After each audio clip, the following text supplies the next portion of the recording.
Hoy vamos a hablar de un invento espectacular, pionero, revolucionario. Faltan palabras para definirlo. Es el submarino de Isaac Peral. También nos vamos a preguntar por qué este invento fracasó pese a ser tan importante y tan revolucionario, y qué hubiera pasado si este invento hubiera visto la luz y España lo hubiera empleado en sus guerras coloniales. Esta pregunta es muy jugosa y la veremos al final del vídeo. No te vayas.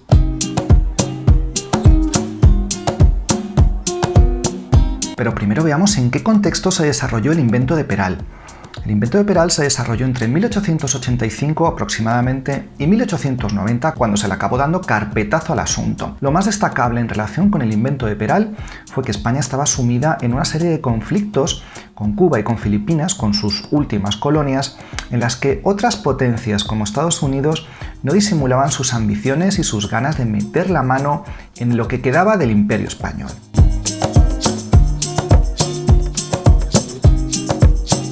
Y ahora veamos brevemente quién fue Peral y cómo desarrolló su invento.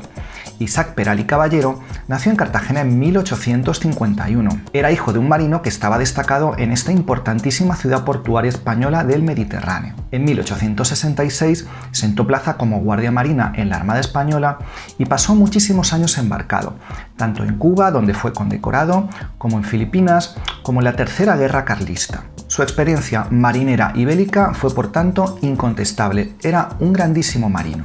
¿Y cómo desarrolló Isaac Peral su invento? Pues lo cierto es que Peral llevaba varios años trabajando en su gran idea de un buque sumergible, cuando en 1885 España tuvo un conflicto diplomático con Alemania por las Islas Carolinas, un archipiélago remoto olvidado del Pacífico del que España era teóricamente el soberano.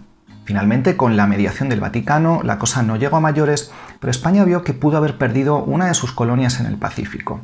Entonces Isaac Peral, viendo que su idea del submarino, en la que ya llevaba, insisto, trabajando varios años, podía haber sido decisiva en este conflicto, lo dio a conocer al gobierno del entonces ministro de Marina, Pezuela y Lobo. Al año siguiente, en 1886, la reina regente, María Cristina, personalmente se empeñó en que el proyecto saliera adelante, como en efecto pasó. Se incluyó en la ley de Rodríguez Arias, entonces nuevo ministro de Marina, como uno de los buques a los que había que dar prioridad absoluta en su construcción. Y así se hizo. Y finalmente, el 8 de septiembre de 1888, el submarino de Peral fue botado en el arsenal de la Carraca. Técnicamente era un buque sumamente avanzado.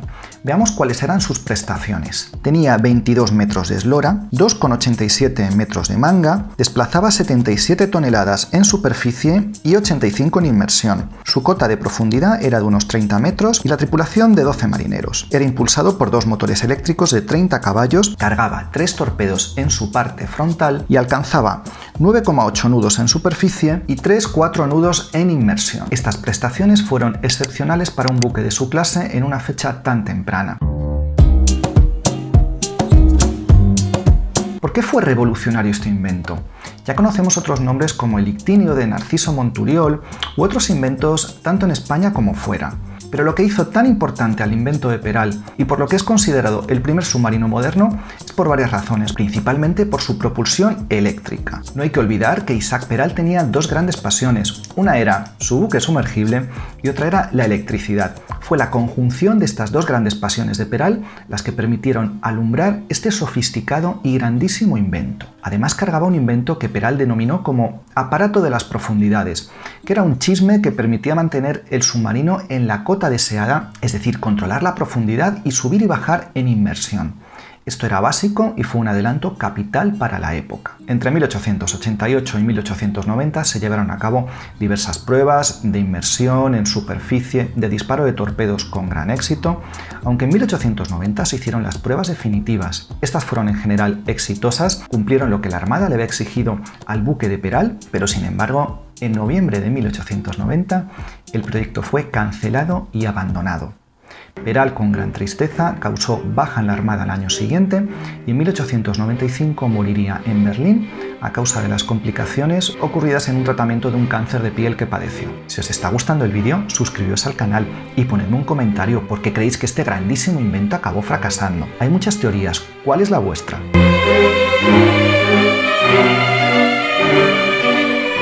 Pero, ¿qué pasó con el submarino? ¿Por qué el submarino no vio la luz si era un invento tan sofisticado y tan bueno?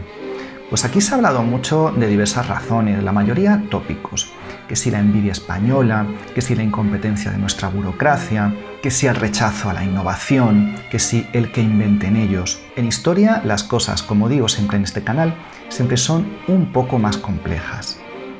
Hay varias razones concretas que aquí, y esto va a ser mi opinión, os voy a dar para explicar el tremendo fracaso del submarino de Peral. La primera, a mi juicio, fue la excesiva publicidad que se le dio al invento. Pese a que Pezuela, en sus primeras memorias, calificó este invento como alto secreto militar, es inconcebible que la primera botadura del submarino Peral se hiciera con asistencia de todo el pueblo de Cádiz y de la prensa, que escribió generosas y minuciosas crónicas sobre cómo era el submarino, sus prestaciones, si había acertado o no había acertado un torpedo, quiénes eran los asistentes, quién era la tripulación. Un sinfín de detalles muy interesantes para las potencias extranjeras. Esto nunca tuvo que haber pasado. Este proyecto se tuvo que haber mantenido en el secreto más absoluto, como se le calificó, para evitar filtraciones y para evitar que las potencias extranjeras se inmiscuyeran en el proyecto como finalmente acabó pasando. De este motivo, la publicidad excesiva del proyecto, para mí derivan todos los males y el fracaso en última instancia del submarino de Peral.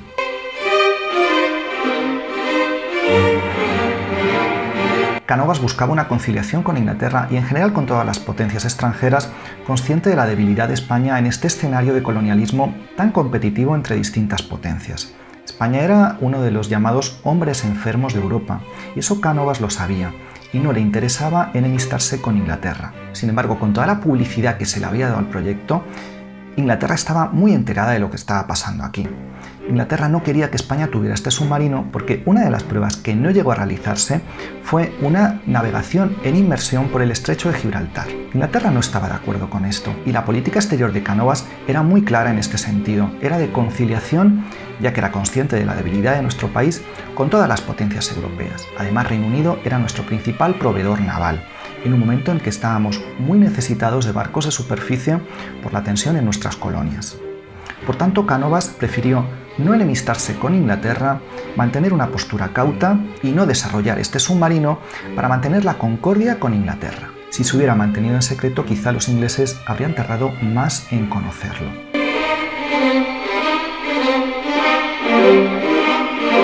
Otro motivo fue interno en la Armada Española.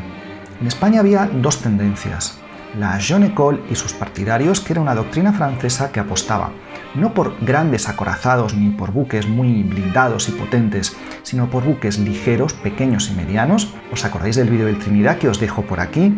Es la misma historia, una doctrina naval que apuesta por buques grandes y blindados y otra doctrina que apuesta por buques pequeños y medianos, pero rápidos, que puedan ir de un punto a otro con rapidez. Los partidarios de la Jeune École eran en general partidarios del submarino de Peral, ya que encajaba en su doctrina de barcos pequeños y rápidos que golpearan con rapidez y con potencia y se retiraran. Los detractores de la Jeune École, como Víctor María Concas, estaban totalmente en contra de este invento. Ellos apostaban por costosos buques de superficie como acorazados.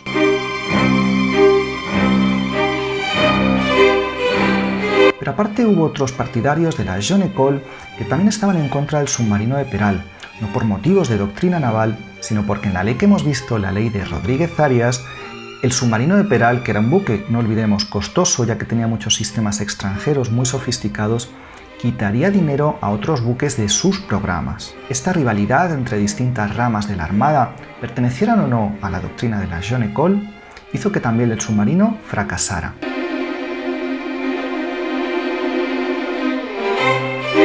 Y por último tenemos que hablar de un oscuro personaje, Vasil Sájarov, un comerciante de armas de la época, al que se ha acusado de querer corromper, sobornar o boicotear este proyecto. Lo cierto es que el proyecto de Peral sufrió muchos sabotajes durante esta época, prueba de que había personas que no querían que este programa saliera adelante.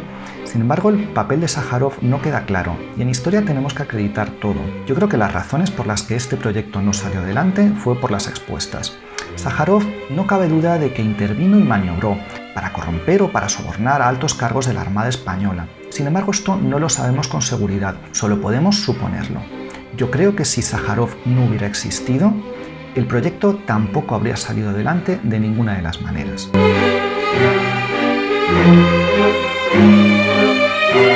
Y por último, ¿qué hubiera pasado si este proyecto hubiera salido adelante? Pues lo cierto es que yo creo que la historia de las colonias españolas no hubiera variado mucho. Creo que se hubieran acabado independizando de todas maneras, porque España, aunque dispusiera de esta arma, no tenía ni el poderío militar ni el poderío industrial para hacer frente a Estados Unidos o a otras potencias para defender sus colonias. Sin embargo, como los propios norteamericanos reconocieron en su momento, si España hubiera tenido una escuadra de submarinos oportunamente situada en Cuba y en Filipinas, la historia hubiera sido muy distinta. Quizá Estados Unidos hubiera tenido que negociar, la paz hubiera sido más honrosa o las fórmulas hubieran sido otras. Cuba, Filipinas y Puerto Rico, en vez de perderse directamente, hubieran sido estados libres asociados.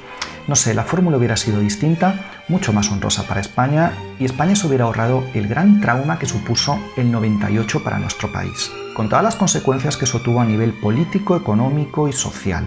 En todo caso, esto no es más que una especulación. Lo único cierto es que el invento de Peral fracasó y que España perdió una oportunidad de oro para relanzar su armada y su industria naval. Y con esto hemos llegado al final del vídeo, espero que os haya resultado interesante y bueno, comentad qué os han parecido mis teorías sobre el final del submarino de Peral, si son acertadas, si no lo son, si Sájarov tuvo más o menos que ver, si Cánovas tuvo mucho que ver, si la envidia española, etcétera, etcétera. En fin, comentadme cuál es vuestra opinión. Yo por el momento me despido, suscribíos al canal, dejadle un like al vídeo si os ha gustado, compartidlo, que yo por el momento me despido, así que hasta luego, hasta el siguiente vídeo.